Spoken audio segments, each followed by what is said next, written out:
Am I in contact with anyone? When I look back at Apollo and I look at those films and look at those pictures, and I think, was I really there? It's almost as if it was a dream. It's hard to place yourself in that scene. It really is. And I look at it and I think, you know, that was absolutely the most wonderful thing that I've ever done in my life. And as young as I was, and here I am in another terrific adventure, and I'm the luckiest person in the world, without a question.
Consider that you're actually carrying about $3 billion worth of national assets, you know, here on our shoulders, you know, while we're going to the pad. It's pretty mind-boggling.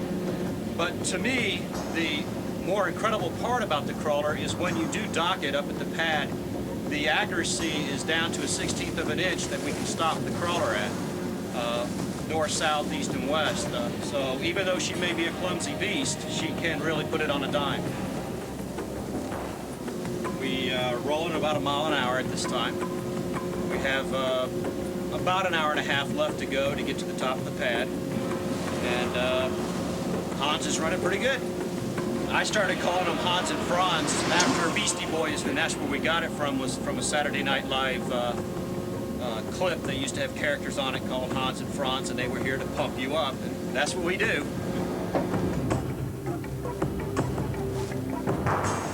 When we developed the shuttle, we used the old facilities that had been created for Apollo and adapted them for shuttle. It's very much a cobbling together of budget-driven design compromises that we see. It was a learning process of old technology, new technology put together to try to define and place how we can go on from here to do it more efficiently. There are something like 30,000 people involved in getting a shuttle ready for launch and launching it. That's no way to make it cheap. The idea that we could have done that somehow for $10 million a throw just boggles the mind when you see what actually happens.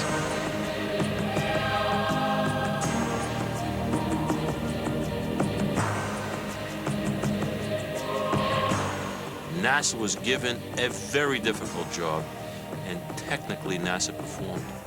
The shuttle is too expensive to operate. We've got to find much faster, cheaper ways of doing it.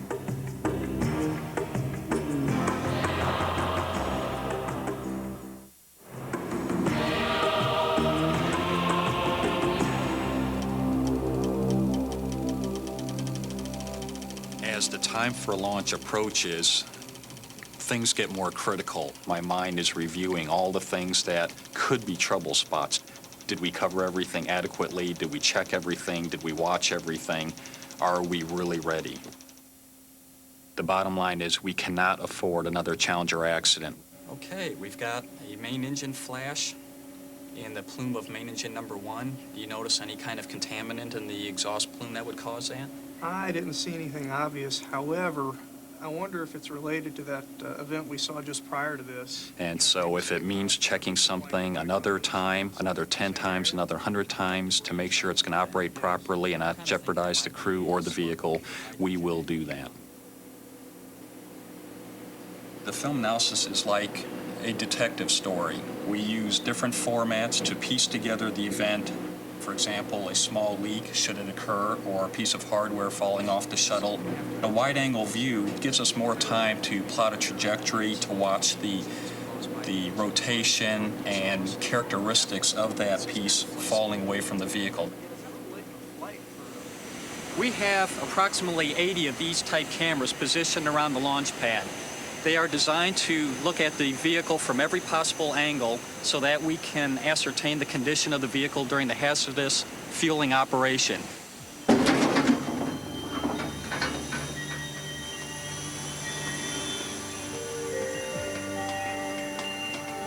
After the fueling is complete, we come out here with a team called the ICE team.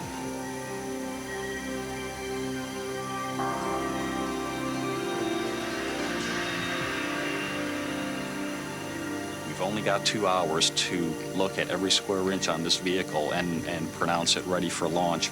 We are well aware that there's over 2 million pounds of solid rocket fuel in the boosters and over 500,000 gallons of cryogenic fuel in the external tanks. So it is a hazardous operation. There is potential for major problems there should anything ever occur. So all the team members are volunteers.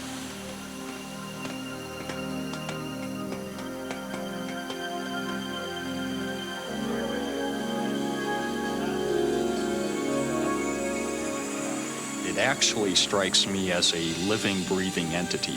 It makes sound. There is the hissing of purge gases escaping, the popping of valves opening and closing, the rumble of the burn stack as we burn off the excess hydrogen. And so you get this impression that it is ready to go and it's catching its breath, waiting to jump off the pad.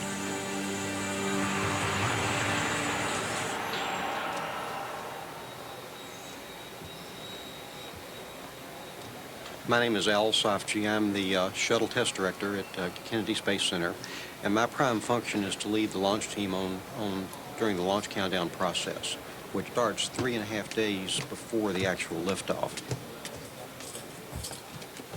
The final hours of launch start approximately 8 to 10 hours before launch, and we come in, we check the weather, make sure we have good weather.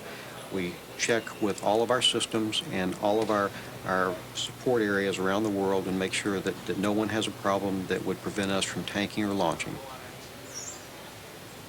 When you get ready to launch the shuttle from the Kennedy Space Center, you have several emergency landing fields on the other side of the Atlantic Ocean, 6 time zones away.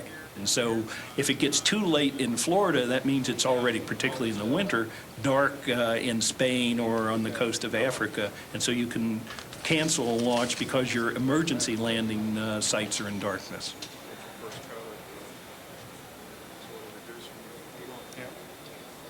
There is no actual button that someone pushes.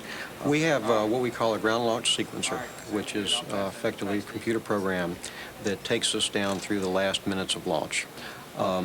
It can stop itself if it detects a problem, or anyone in the firing room can request a hold if they see a problem. Well, I'm Bob Seek. I'm the launch director for the Space Shuttle. My responsibility is to make sure that we don't get launch fever, we don't get carried away. In this pyramid of reaching the final go for launch, everyone is polled where they have to indicate that they are really go to proceed. NASA Test Director, this is ICE Team, Channel 232.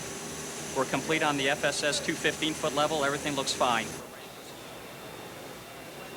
If I'm comfortable that there's nothing out there that's bugging anybody, then it's fairly easy to give the go-ahead to launch.